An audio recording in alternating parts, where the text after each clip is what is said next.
En matière de corruption, on a toujours la petite corruption et la grande corruption. Bon, la grande corruption, c'est les cols blancs, comme on les appelle. La petite corruption, c'est ce que nous vivons tous dans les rues. Je pense que nous tous ici, d'une manière volontaire ou involontaire, avons au moins une fois participé à cette petite corruption. C'est pas normal, c'est pas bon.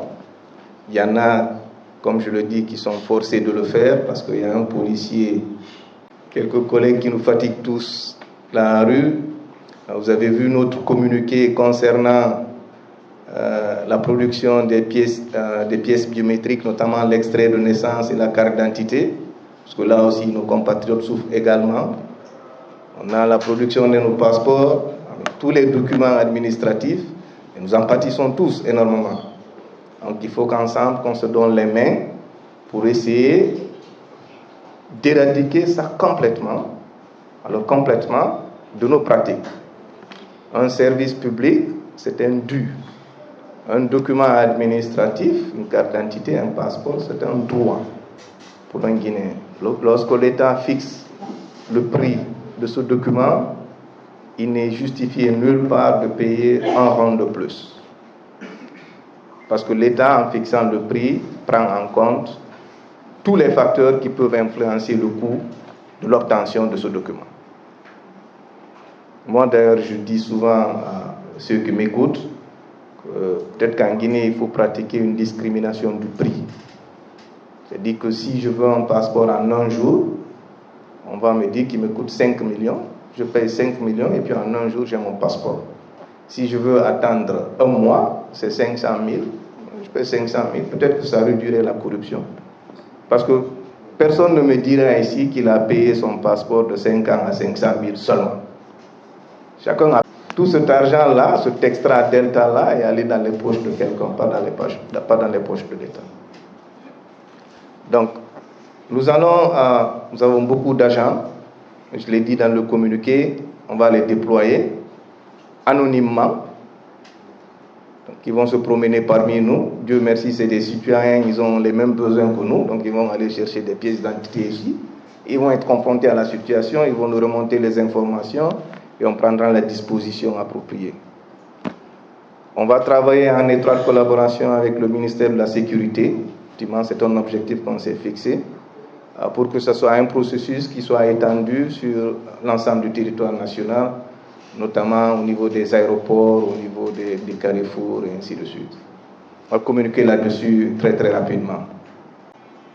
Je dirais un sacro-saint principe à l'agence, c'est qu'on ne communique pas sur les dossiers qu'on traite. Tous les employés que vous voyez ici ont signé des codes de confidentialité. On ne parle pas des dossiers qui sont sous investigation à l'agence. On fait le travail dans le plus grand sérieux, dans le plus grand respect de la déontologie, et en fonction des faits qui sont avérés, soit on les classe sans suite, soit on les transfère aux autorités judiciaires compétentes. Tous les pays normaux du monde fonctionnent comme ça. Et il n'y a aucune raison qu'on ne le fasse pas ainsi. Ça protège notamment la présomption d'innocence, qui est un pilier de toute justice. Parce qu'en Guinée, ici, on est très rapide. Dès qu'on sort une liste, tout le monde pense que tu es coupable, avant même que tu ne sois jugé. Chez nous, c'est fondamental, c'est sacré, on ne le fait pas dans les détails. Donc, n'essayez même pas d'appeler un cadre de l'agence ici pour lui dire, s'il te plaît, donne-moi quelque chose de croustillant là. C'est formellement interdit, les gens ont signé, et si tu le fais, on te prend, il y a la loi qui s'applique sur toi pour divulgation d'informations confidentielles. Nous avons des dossiers que nous traitons, bien évidemment à l'agence. De manière générale, Ce sont des dossiers en 2 mois qui ont un coût estimé à près de 480 milliards de francs guinéens. Plusieurs dossiers pour des allégations qui vont jusqu'à 480 milliards de francs guinéens.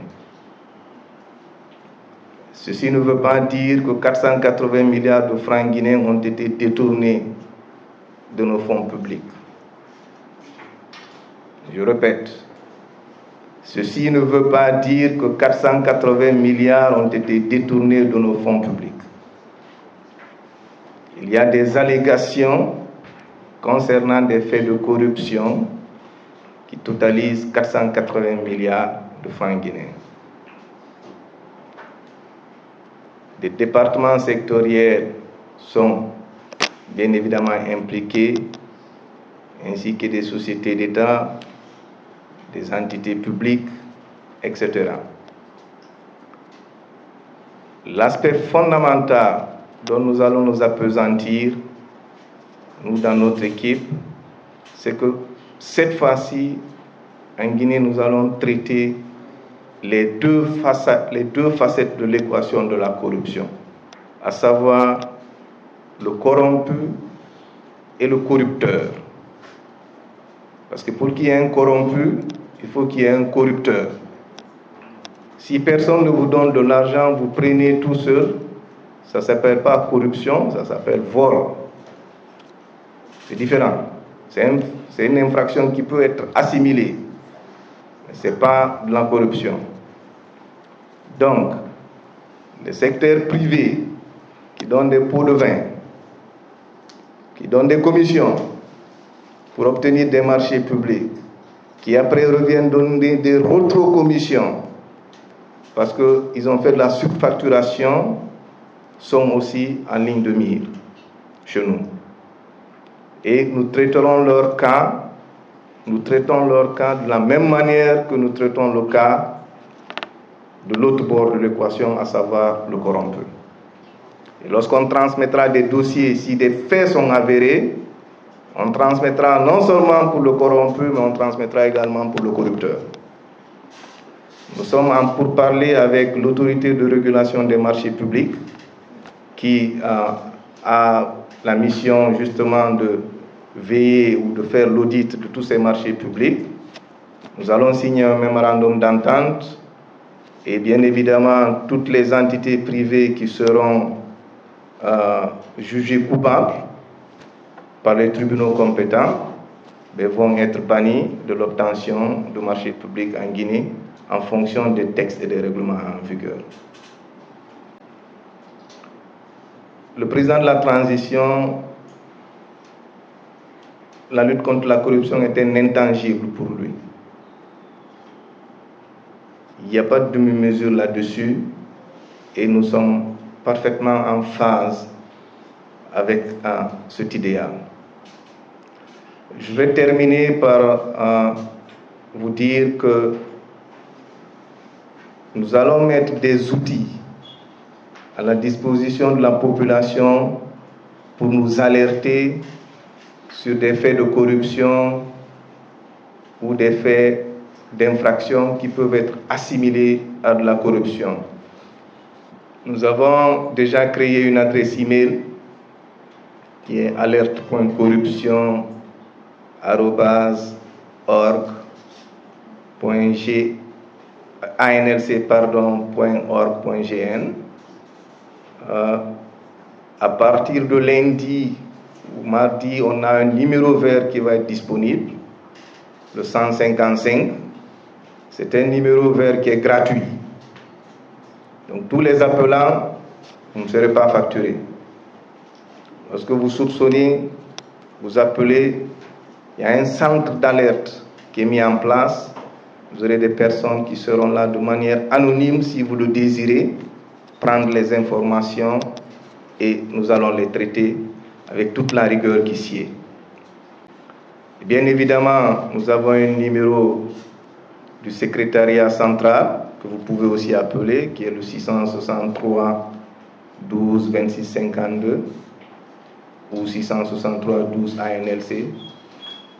Vous pouvez les appeler Évidemment, vous pouvez venir en personne à l'agence. On espère qu'on va déménager dans les 10 prochains jours. Si vous avez des plaintes, vous venez avec vos plaintes, vous les déposez et puis on les traite avec la rigueur qui s'y est. Par contre, nous souhaiterons attirer l'attention de tout le monde. S'il vous plaît, ne faites pas de la calomnie. Vous savez, on gère une institution qui est peut-être la vitrine de la transparence de toutes les institutions de ce pays. La transparence veut dire en tout premier lieu de dire la vérité, qu'on se dise tous la vérité. Ne faites pas de la calomnie. On est en train de travailler sur un projet de décret et ultimement, on va travailler sur un projet de loi sur la protection des lanceurs d'alerte et des dénonciateurs. On va s'assurer qu'on va insérer un article ou deux qui va traiter des cas de calomnie. Lorsque vous faites sciemment, vous calomniez quelqu'un, la loi en l'état dit que la personne peut vous poursuivre pour diffamation. Par ailleurs, nous, en tant qu'institution, on va mettre des ressources humaines et financières pour mener des investigations sur des allégations qui sont à la base fausses. On perd du temps, on perd de l'argent, on perd de l'énergie. Nous allons nous constituer en partie civile, on va poursuivre la personne qui a fait la calomnie. Ceci doit être clair. Nous voulons tous combattre ce fléau. Nous voulons tous promouvoir la bonne gouvernance. Nous devons prêcher par l'exemple nous-mêmes, en essayant d'être sincères dans tout ce que nous disons et dans tout ce que nous faisons.